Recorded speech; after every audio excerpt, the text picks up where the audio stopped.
Praise the lord.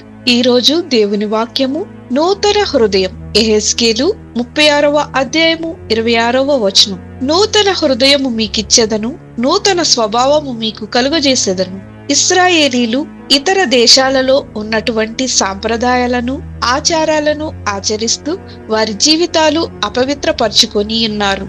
వారి జీవితాలు, హృదయాలు మలినమై దేవునికి దూరంగా ఉన్న సమయాలలో దేవుడు వారి యందు జాలిపడి వారి అపవిత్రత పోవునట్లు వారి మీద శుద్ధ జలము జల్లి నూతన హృదయము, నూతన స్వభావము ఇచ్చెదనని వాగ్దానం చేశాడు. మనము కూడా ఆయన యొద్దకు వచ్చిన ఎడల ఆయన మన పాత రోత జీవితమును తీసివేసి నూతన హృదయాన్ని ఇస్తాడు.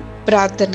ప్రభువైన యేసు, మా రాతి గుండెను తీసివేసి మాంసపు హృదయాన్ని ఇవ్వమని, నీ ఆజ్ఞలు అనుసరించుటకు సహాయము చేయమని యేసు నామమున అడుగుచున్నాం తండ్రి. ఆమేన్.